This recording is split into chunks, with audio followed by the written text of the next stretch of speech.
Hello,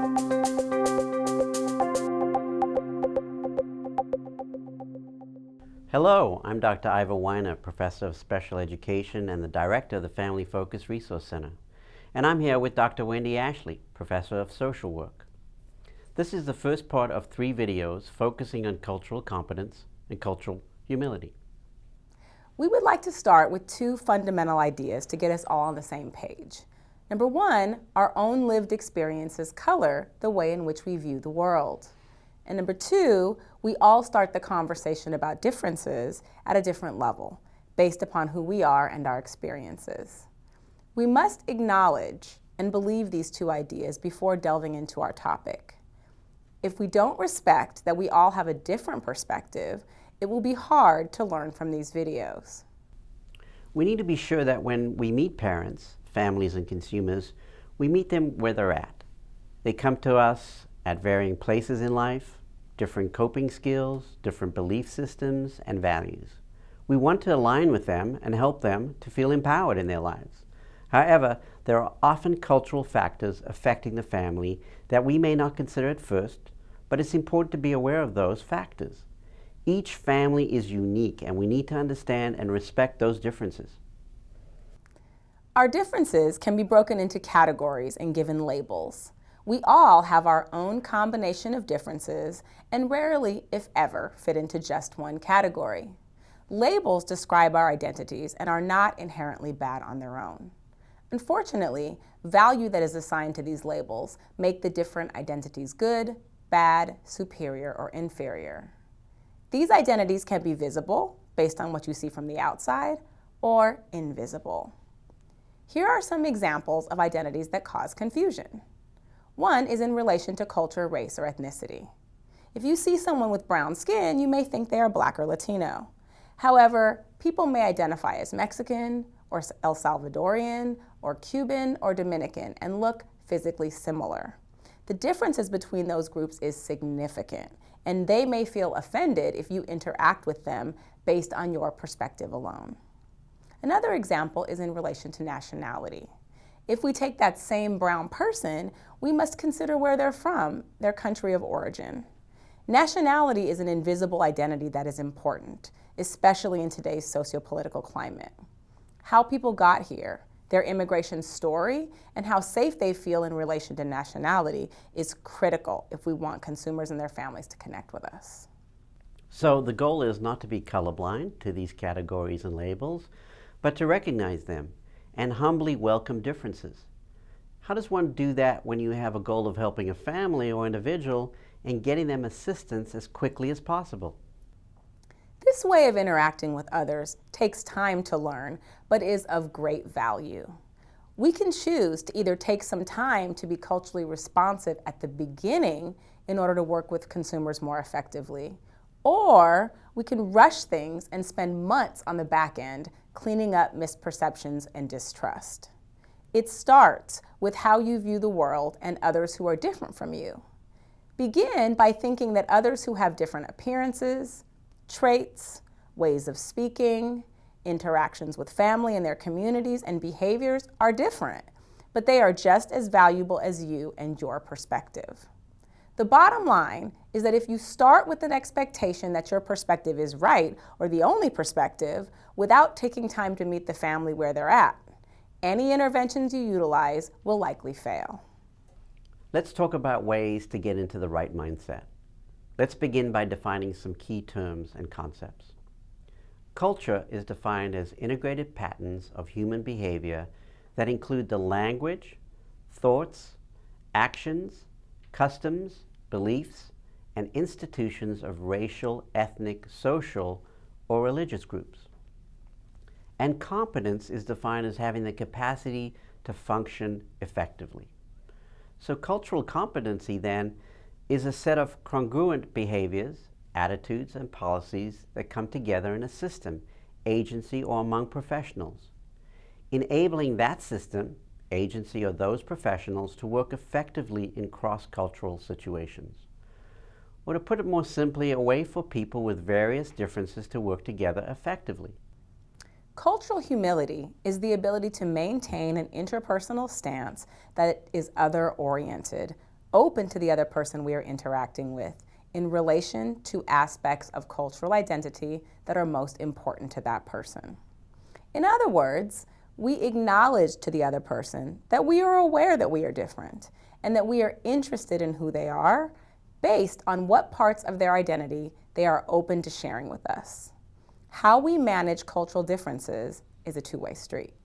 Yes, and we have to challenge societal and our own cultural stereotypes. Within any culture, people tend to take on those traits of their culture in different degrees.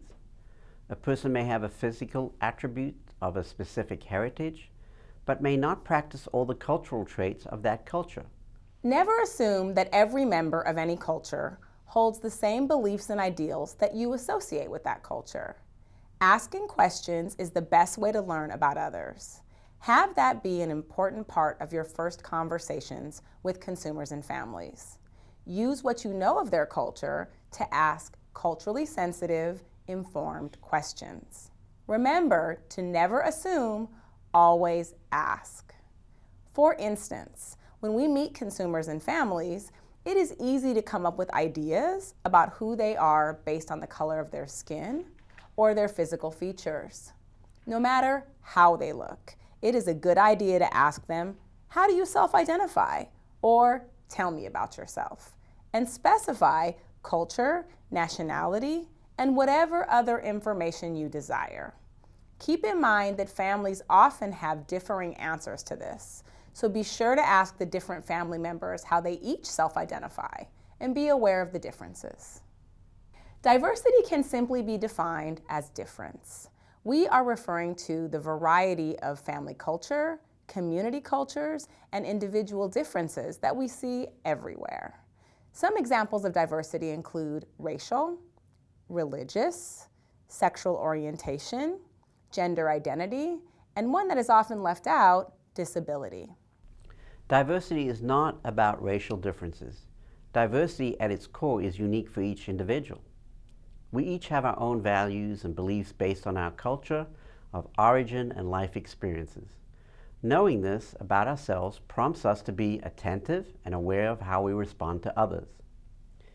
Accepting, encouraging, and expecting diversity in others has the power to assist in creating inclusiveness for everyone by making each person feel valued and accepted as individuals. Diversity becomes of concern when we assign an inaccurate meaning or negative or positive connotations to that difference. And we do that all the time. We have our first impressions. We see somebody walk in the door and immediately make up a story about them. First impressions say more about us than they do about the other person, as they reflect the judgments we hold. So keep in mind that it's important to not let our first impressions shape the way we think about others. As service providers, we can build relationships with the consumers. We can do so through talking to them and getting to know them. When we approach others in this way, we practice cultural humility and open our minds to appreciate diversity. Absolutely. This is very important. If we don't approach the family or individual with the mindset that they know their story and their identities better than we ever will, we create cultural barriers that are often difficult to overcome. Once we have the right mindset, what's next, Wendy? As we talked about earlier, our differences are broken into categories and given labels. We're going to cover some of those factors that make up a person's unique cultural identity. It is helpful to know how others might categorize themselves so that we can avoid ignorance. A good place to start is with the understanding that things are never just either or. For example, we often think of sex and gender as biological constructs with options of male or female. However, people can be biologically male, female, or intersex, with multiple options for gender that are aligned or not with their biological sex, and include identities such as cisgender, transgender, genderqueer, and gender nonconforming.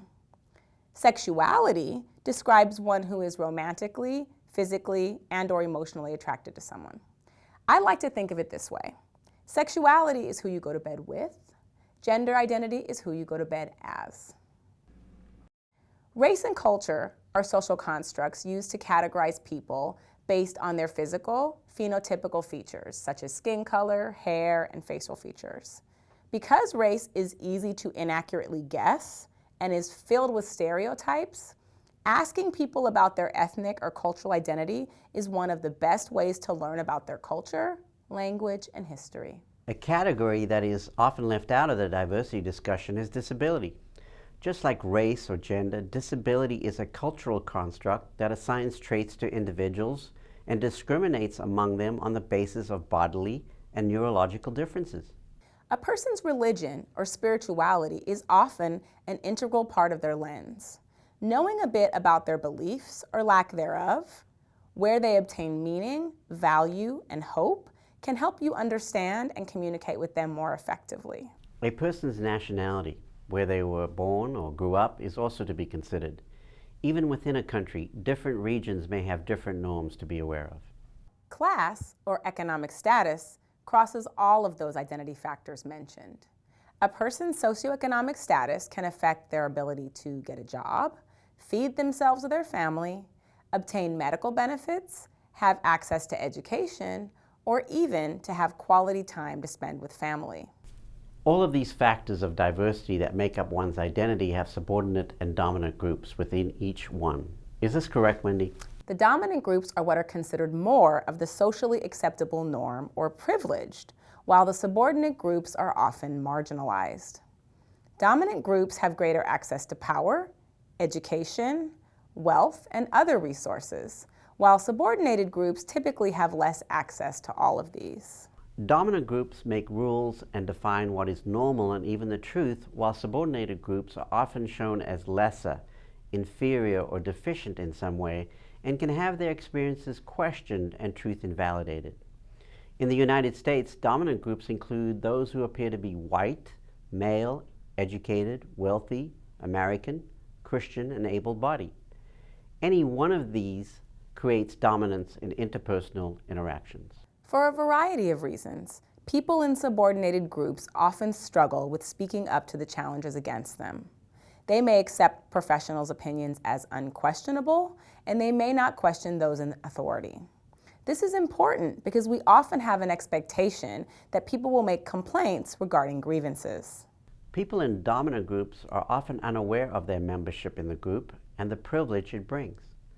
They may be less aware of non-inclusive and discriminatory treatment of subordinated groups. They tend to have no problem challenging the professional or the establishment. This often strengthens collaborative efforts. Absolutely. Marginalized groups realize that they don't have power and creatively find other ways to get their needs met. Although it doesn't always make sense to dominant group members, utilizing resistance or refusing to interact, or combative behaviors, perhaps because they've always had to fight for what they have, are responses to oppression that give those who are powerless some power. If you are from a dominant group, be aware that people use whatever tools are available to them. Consumers aren't always as empowered to use the tools that make sense to providers. In any interaction, one-to-one or one-to-many, cultural humility allows all parties to express their understanding and to ask the questions that need answers. Cultural competence is a matter of realizing that a dominant culture is less effective than an inclusive culture. Cultural competency awareness, values, attitudes, knowledge, and skills cannot be imposed. They are interactive and relational in nature. It is our responsibility to develop and own these skills and tools. One of the greatest challenges for all of us is to become responsive to multiple forms of cultural diversity. By recognizing first that our own personal culture, that which we grew up with and live in, is no more important than the culture of the person or the people we are speaking with. We can then respond to them on terms that allow for greater collaboration and problem solving. By communicating in a culturally aware and respectful manner, we are allowing for more than an understanding of the differences and more than an acceptance of diversity. With cultural humility, we appreciate each individual within the group for who they are. We respect where they're from and have limitless hope for where we can go together. We have discussed cultural competency, traits, and cultural humility. We also explored an understanding of diversity and broke down the diversity identity factors, which include race and ethnicity, religious and spiritual, nationality, disability and class, and socioeconomic status. We also presented the concept of dominant versus subordinate group patterns. Thank you for viewing this video. There are 2 additional segments that build upon these concepts. Please take the time to view them as well.